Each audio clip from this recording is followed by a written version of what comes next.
Hey guys, welcome back in new video. Guys कैसे हैं आप सब? आई होप आप सब ठीक होंगे। गाइस मेरा नाम है सारुद्दीन खान और आप देख रहे हैं अपना यूट्यूब चैनल फार्मेसी वाला। कोई भी सपना साकार करने के लिए सबसे जरूरी है सही कोच का होना। चुनिए फार्मेसी वाला को और करे अपने B pharm and D pharm का सपना साकार। Download the app now. तो आज की जो वीडियो है इस वीडियो में हम देखने वाले हैं, देखिए वही जो इंडस्ट्रियल फार्मेसी बीफार्म 5th सेमेस्टर में, तो उसके लॉन्ग इंपॉर्टेंट क्वेश्चन को हम सॉल्व कर रहे हैं। तो देखिए टोटल ना 17 क्वेश्चंस थे, यानी कि 17 लॉन्ग क्वेश्चन है। तो हर एक के लिए सेपरेट एक वीडियो बनेगी। तो अभी जो है ना हमारी यूनिट फर्स्ट इसमें चल रही थी, जिसमें हम 3 जो क्वेश्चन है स्टार्टिंग के, जो कि इस यूनिट से टोटल ना 4 क्वेश्चन लॉन्ग इंपॉर्टेंट है, इसमें से 3 हम कवर कर चुके हैं। तो पहले आप स्टार्ट करना प्लेलिस्ट को कि कौन कौन से 17 क्वेश्चन है वही आप देखना। तो लिंक मैं दूंगा डिस्क्रिप्शन में।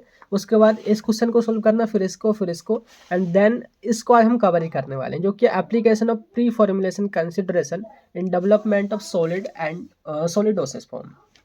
ठीक है, समझ आ गया। तो यहाँ पे देखिए मैं सिलेबस में दिखा दूँ कि सॉरी ये क्वेश्चन ये सिलेबस नहीं है। यहाँ पे देखोगे आप application of pre formulation consideration in the development of solid. ये सॉलिड या बोले तो टैबलेट वाला काफ़ी इंपॉर्टेंट है, यही आता है। तो इसके बारे में हम देखने वाले हैं। देखिए बाकी इसका जो सॉल्यूशन है, सारे क्वेश्चंस जो है इनका सॉल्यूशन आपको फार्मेसी वाला ऐप पे मिलेगा। मैं लिंक डिस्क्रिप्शन में दे दूंगा, सारा कुछ आपको वहाँ से मिल जाएगा। तो सॉल्व करते हैं ये क्वेश्चन क्या है। बाकी मैं अभी आपको बताऊं कि आखिर इसमें पूछना क्या चाह रहा है हमारा क्वेश्चन, कि थोड़ा दोबारा पढ़िए। देखिए यहाँ पे लिखा है discuss in application of pre formulation consideration in the development of solid या बोले तो टैबलेट डोसेज फॉर्म। यानी कि जब हम टैबलेट या बोले तो सॉलिड डोसेज फॉर्म बनाते हैं, तो प्री फॉर्मुलेशन स्टडीज़ में हम क्या क्या चीज़ ध्यान रखते हैं, या बोले तो हमें क्या चीज़ पहले ही पढ़नी होती है, समझनी होती है फिजिकल केमिकल प्रॉपर्टीज़ में ड्रग की, तो वही आपने बतानी है ना। तो लिखने का तरीका क्या है, 7 मार्क्स में आएगा, थोड़ा बड़ा से लिखना होगा। तो स्टार्टिंग ऐसे करनी है, आपको लिखने का तरीका भी समझ आएगा कि ये बताना होगा कि सॉलिड डोसेज फॉर्म क्या है, क्यों वो बनाई जाती है, क्या उसकी अब आज के डेज में रिक्वायरमेंट है। तो सॉलिड डोसेज फॉर्म जो होती है वो मोस्ट वाइडली यूज़ की जाने वाली डोसेज फॉर्म है। आप देखो टैबलेट कैप्सूल ज़्यादातर यूज़ करते हैं ना हम, इन कंपेरिजन टू इंजेक्शन लगवाने से लोग हिचकिचाते हैं, लेकिन in comparison to injection solid dosage form काफ़ी ज़्यादा यूज़ की जाती है। तो 70% जो डोसेज फॉर्म है वो सॉलिड डोसेज फॉर्म है। इससे देखिए दोनों का फ़ायदा होता है। कस्टमर जो होता है बोले तो जो पेशेंट होता है उसको ईजी होता है, वो ईजी टू यूज़ होती है टैबलेट वगैरह। और जो फार्मास्यूटिकल कंपनी होती है उनकी कॉस्ट भी कम लगती है। यहाँ पे लिखा है कि it also preferred by the pharmaceutical companies due to high safety and low cost. उनकी कॉस्ट भी काफ़ी कम लगती है एंड जो सेफ्टी होती है वो भी ठीक ठाक रहती है ना। तो इतना आपने लिखना है। बाकी आपने बताना होगा कि प्री फॉर्मुलेशन क्या है, बिकॉज देखिए क्वेश्चन तो या बोले तो एग्जामिनर तो नहीं जानता है कि आपने प्री फॉर्मुलेशन के बारे में पता है या नहीं पता है। तो आपने देखिए प्री फॉर्मुलेशन के बारे में बताना होगा कि it is the first step of development of drug in which physical and chemical properties of drug studied before formulation of drug. Drug को बनाने से पहले उसकी फिजिकल एंड केमिकल प्रॉपर्टीज़ के बारे में पढ़ना, समझना, स्टडी करना, वही हमारा प्री फॉर्मुलेशन स्टडीज़। तो इसके अंदर जो हमारी सॉलिड डोसेज फॉर्म के बारे में पूछा है कि जब हम सॉलिड डोसेज फॉर्म बनाएंगे तो उसकी कौन कौन सी फिजिकल केमिकल प्रॉपर्टीज़ की हम स्टडी करेंगे, वो आपने बतानी है। तो यहाँ पे देखिए वही दे रखी है जिसको मैं आपको दिखाऊँ। यहाँ पे देखिए सबसे पहले वो है ऑर्गेनोलेप्टिक प्रॉपर्टीज़, उसके बारे में बताना होता है। दूसरा प्यूरिटी, तीसरा particle size, shape and surface area, उसके बाद सोलिबिलिटी, एंड नेक्स्ट वो है dissolution rate and partition coefficient, ionization constant, polymorphism, density, flowability, wettability and stability. ये ना सारी हमारी प्रॉपर्टीज़ है हमारे ड्रग की, जो कि कंसीडर की जाती है, बोले तो ध्यान में रखी जाती हैं ड्रग को बनाने से पहले। हर एक के बारे में बस बताना होगा, यही क्वेश्चन पूछा गया है। तो पहला है ऑर्गेनोलेप्टिक प्रॉपर्टीज़। अगर आपने नहीं पढ़ा हो तो मैं आपको बता दूं, ये ऐसी प्रॉपर्टीज़ होती हैं जिसको हम अपने ऑर्गन से देख सकते हैं, यानी कि अपने सेंसिटिव होती हैं, जैसे कि आँख और हमारी टंग यानी कि जीभ और हमारे हाथ वगैरह। यानी कि इसमें हम कलर, टेस्ट एंड ऑर्डर को हम इजीली देख पाते हैं, समझ पाते हैं अपने ऑर्गन से। सो इन दिस स्टेप, ये हमारी जो है फर्स्ट स्टेप होती है, we check the colour, taste and odour of our drug. And उसको हम इस तरीके से आइडेंटिफाई करते हैं कि हमारे एक्चुअली में वही ड्रग है, बोले तो वही रॉ मटेरियल जो हमें चाहिए या नहीं, है ना। तो टेस्ट कर सकते हैं, कलर देख सकते हैं, या बोले तो हम उसको ऑर्डर को भी सूंघ सकते हैं। ठीक है, नेक्स्ट देखिए प्यूरिटी। देखिए प्यूरिटी काफ़ी नेसेसरी होती है। अगर हम ड्रग बना रहे हैं तो वो फ़ायदा करे या ना करे वो तो दूसरी बात है, वो इम्प्योर नहीं होनी चाहिए, उससे नुकसान नहीं होना चाहिए हमारे पेशेंट का, है ना। तो प्यूरिटी को पता लगाने के लिए हम कुछ टेक्निक्स का यूज़ करते हैं, जैसे TLC एंड HPTLC। TLC यानी कि thin layer chromatography and HPLC high performance layer thin layer chromatography. तो ये काफ़ी इंपॉर्टेंट होते हैं मतलब कि प्योरिटी को पता लगाने में। तो हम प्योरिटी को पता लगाते हैं और अगर प्योर नहीं है हमारा कंपाउंड तो उसकी स्टेबिलिटी में प्रॉब्लम होगी, इनको स्टेबल नहीं रह पाएगा, उसका एक्शन भी चेंज होगा, साथ के साथ उसका कलर वगैरह टेस्ट वगैरह भी चेंज होगा। तो ये प्योरिटी दूसरा इंपॉर्टेंट है काफ़ी, आपने इस तरीके से लिखना है। नेक्स्ट जो है वो है particle size, shape and surface area. देखिए आप जो है ड्रग बना रहे हैं टैबलेट, तो टैबलेट में सबसे पहले आपने देखिए पाउडर बनाना होगा, है ना। पाउडर को बनाने के बाद में जो हमारी ड्रग उसको कंप्रेस करना होगा, जैसे ये हमारा इस तरीके से पहले पाउडर बना हुआ है। ये सारा पाउडर हमने इकट्ठा किया इस तरीके से और मशीन जो पंचिंग मशीन होती है उससे पंच करके हमने इस तरीके से कंप्रेस किया। तो यहाँ पे जो पाउडर जो है ना उसके जो सारे पार्टिकल है उनका साइज शेप सिमिलर होना चाहिए। ऐसा नहीं कि कोई बड़ा है कोई छोटा है कोई टेढ़ा मेढ़ा है, इस तरीके से नहीं। तो वही आपने देखना है कि particle size shape and surface area of drug affect the solubility, dissolution rate and absorption of drug. अगर ये ठीक नहीं है, सबसे पहले तो सोलिबिलिटी को अफेक्ट करेंगे, हमारी ड्रग कहीं जल्दी सोल्यूबल हो जाएगी, कहीं पर कोई बड़ा पार्टिकल आ गया तो सोल्यूबल ही नहीं होगी, है ना। डिसोल्यूशन रेट भी काफ़ी ज़्यादा हाई होगा, कहीं काफ़ी ज़्यादा कम होगा और उसकी वजह से एब्जॉर्प्शन अफेक्ट होगा। अगर एब्जॉर्प्शन अफेक्ट हुआ यानी कि ड्रग का एक्शन अफेक्ट हो गया। तो ये चीज़ें हमने कंसिडर करनी होती है ड्रग को बनाने से पहले, या बोले तो टैबलेट की हम बात करें तो टैबलेट को बनाने से पहले। नेक्स्ट जो पैरामीटर जो हमने ध्यान में रखना होता है वो है सॉल्युबिलिटी। देखिए solubility it's play important role in absorption of drug. अगर हमारा ड्रग सॉल्युबल है, जो भी हमारा इन्वायरमेंट है एसिडिक है या बेसिक है या कोई भी सॉल्वेंट है, तो हमारी ड्रग अच्छी तरीके से एब्जॉर्ब भी होगी। अदरवाइज वो एब्जॉर्ब भी नहीं होगी जब वो सोल्यूबल ही नहीं है। तो सोल्यूबिलिटी काफ़ी इंपॉर्टेंट हमारा पैरामीटर होता है। एंड प्रीफॉर्मुलेशन स्टडीज़ में हम पहले ही पता करते हैं कि जो भी हमारा एक्सिपिएंट है, जो भी हमारा सॉल्वेंट है, उसके साथ सोल्यूबल है या फिर नहीं है। अगर नहीं सोल्यूबल है तो हम सर्फेक्टेंट वगैरह का यूज़ करते हैं, सोल्यूबलाइजिंग एजेंट का यूज़ करते हैं, है ना। तो ये भी हमारे एक टॉप पॉइंट है यहाँ पे। नेक्स्ट वो है डिसोल्यूशन रेट। डिसोल्यूशन रेट का मतलब क्या है कि हमारी ड्रग कितने टाइम में वो डिज़ोल्व हो जाएगी दिए गए सॉल्वेंट में, है ना। वो कितनी देर में वो पिघल जाएगी बोले तो उसमें घुल जाएगी। तो वही इट इज़ द स्पीड और rate of at which our drug substance dissolve in a medium में बोले तो सॉल्वेंट। सो डिसोल्यूशन रेट जो है वो एब्जॉर्प्शन को अफेक्ट करता है, यानी कि अगर देखिए हमारा ड्रग किसी भी सॉल्वेंट में या किसी भी कंडीशन में बोले तो स्टोमक में, इंटेस्टाइन में वो जल्दी डिसॉल्व हो जाती है, यानी उसका एब्जॉर्प्शन भी उतनी ही तेज़ी से होगा, है ना। तो यहाँ पे पॉइंट है। एंड नेक्स्ट वो है पार्टीशन कोएफिशिएंट। पार्टीशन कोएफिशिएंट देखिए हमने एक और क्वेश्चन जो हमने सेकंड क्वेश्चन कवर कराया था उसी में बताया था।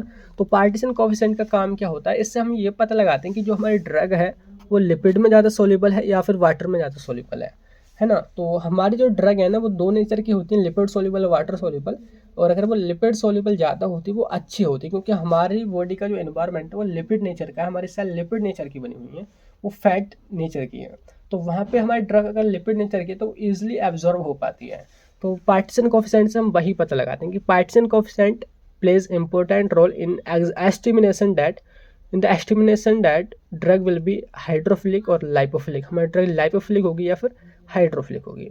इसका फॉर्मूला है P=CO/CW। CO बोले तो concentration in oil phase upon concentration in water phase, यहाँ पे वही लिखा पड़ा है, ठीक है। नेक्स्ट देखिए वो है आयोनाइजेशन कांस्टेंट या बोले तो pKa वैल्यू। तो हमारी ड्रग देखिए दो तरह की होती है, एक होती है आयोनाइज, एक होती है अनआयोनाइज। आयोनाइज कहने का क्या मतलब होता है, यानी कि जिसके ऊपर कोई चार्ज होता है पॉजिटिव या नेगेटिव। अनआयोनाइज यानी कि जिसके ऊपर कोई भी चार्ज नहीं होता है। तो ड्रग का जो एब्जॉर्प्शन होता है वो आयोनाइजेशन पे ही डिपेंड करता है। The absorption of drug depends on degree of ionisation. यानी कि अगर हमारी ड्रग अनआयोनाइज्ड है, उसके ऊपर कोई भी चार्ज नहीं है, तो वो लिपिड नेचर की होती है, वो लिपिड में सोल्यूबल होती है। और लिपिड में सोल्यूबल होने की वजह से उसका एब्जॉर्प्शन तेजी से होता है ना। दूसरा आयोनाइज्ड ड्रग, इस पर पॉजिटिव या फिर नेगेटिव चार्ज होता है, तो वाटर में सोल्यूबल होती है। और वाटर में सोल्यूबल होने की वजह से उसका एब्जॉर्प्शन कम होता है, बिकॉज हमारी जो सेल है, हमारी सेल का अंदर का एनवायरनमेंट है वो लिपिड नेचर का होता है। तो यहाँ पे ये भी फैक्टर अफेक्ट करता है, तो ये भी हमने देखना होता है मेडिसिन को बनाने से पहले, तो टैबलेट को बनाने से पहले। और नेक्स्ट पॉइंट देखिए इसमें वो है हमारा पॉलीमॉर्फिज्म। देखिए पॉलीमॉर्फिज्म का मतलब समझते कि पॉली का मतलब होता है कई एंड मॉर्फिज्म का मतलब है फॉर्म, यानी कि जब कोई भी सब्सटेंस हमारा एक से ज़्यादा फॉर्म में प्रेजेंट होता है तो उस कंडीशन को, तो उस फिनोमिना को हम पॉलीमॉर्फिज्म बोलते हैं, है ना। तो जैसे हम टैबलेट बना रहे हैं तो उसके कुछ रॉ मटेरियल्स जो होंगे ना वो एक से ज़्यादा फॉर्म में भी प्रेजेंट होंगे।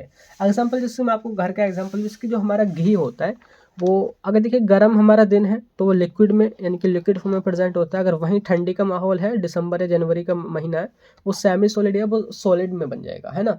तो ये एक से ज़्यादा फॉर्म में प्रेजेंट है। ठीक इसी तरीके से कुछ हमारे जो रॉ मटेरियल्स होते हैं वो भी एक से ज़्यादा फॉर्म में प्रेजेंट होते हैं।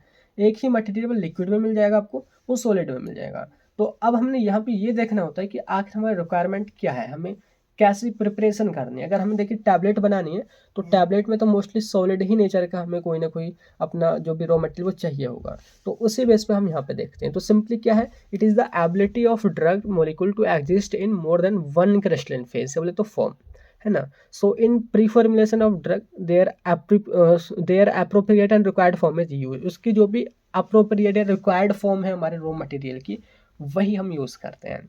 समझ आ गया आपको। और नेक्स्ट पॉइंट देखिए वो हमारा density, flowability and wait ability. यानी कि देखिए यहाँ पे ये भी तीनों चारों जो फैक्टर्स हैं वो ध्यान रखने होते हैं कि हमारा जो भी मटेरियल है उसकी डेंसिटी कितनी है ना, जो हमारी रिक्वायर्ड डेंसिटी वो है या फिर नहीं है, वो हमने चेक करनी होती है। फ्लो एबिलिटी यानी कि जैसे कि हम मशीनरी वगैरह में कोई भी ड्रग वगैरह बना रहे हैं तो वो उस मशीनरी पे पैकिंग करने में या फिर फिल्टर वगैरह करने में, सेपरेट करने में कैसे वो फ्लो हो रही है ना, वो फ्लोबिलिटी हम चेक करते हैं। जिसकी मैं आपको एग्जांपल दूँ, जैसे सपोज करिए हम मशीन यूज़ कर रहे हैं यहाँ पे फिल्ट्रेशन वाली, और यहाँ पे हम अपना कोई भी मटेरियल है या बोले तो फिल्टर डाल रहे हैं, वो सॉरी पाउडर डाल रहे हैं। यहाँ पे हमारे फिल्टर होने वाली है। तो कुछ जो हमारे पाउडर होते हैं वो ऐसे होते हैं वो जल्दी से फिल्टर हो जाएंगे, कुछ ऐसे हैं इससे चिपक कर ही रह जाएंगे। यानी कि यहाँ पे ये जो हमारे पाउडर हैं वो अच्छी तरीके से फ्लो ही नहीं कर पा रहे हैं। तो ये हमने चेक करना होता है, यानी कि उनकी फ्लो एबिलिटी कैसी है। एक है हमारा वेट एबिलिटी, यानी कि वो अगर हम उसमें पानी वगैरह डाल रहे हैं तो वो कितने वेट गीले हो जाते हैं, कुछ ऐसे होते हैं ना सोख लेते हैं पानी को। तो वो हम सब नेचर चेक करते हैं। ये हम बनाने से पहले सारी चीज़ें हमने कंसिडर करनी होती है। एंड लास्ट वन जो कि काफ़ी इंपॉर्टेंट है वो है स्टेबिलिटी। अगर ये है तो हमारी दवाई जो है वो टिकाऊ है, यानी कि वो लंबे टाइम तक चलेगी। यानी कि एक ऐसी एनालिसिस जिसमें हम ये चेक करते हैं जो भी हमने प्रिपेयर किया है, जो भी हमारी फॉर्मुलेशन है, वो हर एक कंडीशन में, सर्दी में, गर्मी में, बारिश के माहौल में वो स्टेबल रह पाएगी या फिर नहीं रह पाएगी, है ना। तो ये जो पैरामीटर है बोले तो ये एनालिसिस होती है, काफ़ी इंपॉर्टेंट होती है, जो हमने करनी होती है। यही लास्ट फैक्टर है कि जो इन्वायरमेंटल फैक्टर होते हैं इसके टेम्परेचर, ह्यूमिडिटी या लाइट, तो हमारे जो फॉर्मुलेशन है या बोले तो हमारा जो भी प्रोडक्ट है उसको लंबे टाइम तक कितना अफेक्ट कर पाएंगे या नहीं कर पाएंगे, तो वही हमने यहाँ पे चेक करना होता है। तो लिखा है कि stability analysis help to recommend storage condition and test period and shelf life of drug. यानी कि इसी एनालिसिस से हम ये पता लगेंगे कि हमारी जो ड्रग है वो किस कंडीशन में रखी जाएगी। आता है ना बहुत से हमारी टैबलेट पे या बोले तो कुछ सिरप वगैरह पे डायरेक्ट लिखा हुआ कि store in A cool place, तो वो कूल प्लेस में रखने के लिए वहाँ पे हमने रिकमेंड किया है, बिकॉज वो हमने स्टेबिलिटी एनालिसिस से पता लगाया है ना। और उनके शेल्फ लाइफ कितनी होगी, कितना उनका एक्सपायरी डेट होगी, वो सारे कुछ हम इसी से पता लगाएंगे। तो यहाँ पे देखिए ये जो हमारा टॉपिक था कि application of pre formulation consideration in development of solid या तो टैबलेट डोसेज फॉर्म, ये हमने कवर करा है। तो यहाँ पे देखिए जो हमारी यूनिट फर्स्ट थी ना, उसके जो चारों इंपॉर्टेंट क्वेश्चन है, लॉन्ग इंपॉर्टेंट क्वेश्चन कौन कौन से हैं, क्योंकि मैं आपको दिखा दूँ कि यूनिट फर्स्ट के हमारे सारे कवर हो चुके हैं। सेकंड के हम जल्दी से स्टार्ट करेंगे। यहाँ पे प्री फॉर्मुलेशन और उसके गोल ऑब्जेक्टिव वगैरह पहला इंपॉर्टेंट क्वेश्चन था। दूसरा इंपॉर्टेंट क्वेश्चन था pKa, pH and partition coefficient के ऊपर, इनके बारे में पूछा जाता था। तीसरा इंपॉर्टेंट क्वेश्चन था बेसियस क्लासिफिकेशन और उसके सिग्निफिकेंस पे। एंड लास्ट में जो था application of pre formulation consideration in the development of solid या बोले तो हमारी टैबलेट डोसेज फॉर्म। तो यहाँ पे ये इतना हम कवर कर चुके हैं। नेक्स्ट से टैबलेट के बारे में, लिक्विड ओरल्स के बारे में जो इंपॉर्टेंट क्वेश्चन है उनको हम कवर करेंगे। तो मिलते हैं उसी वीडियो में, तब तक के लिए bye bye, thank you, have a nice day.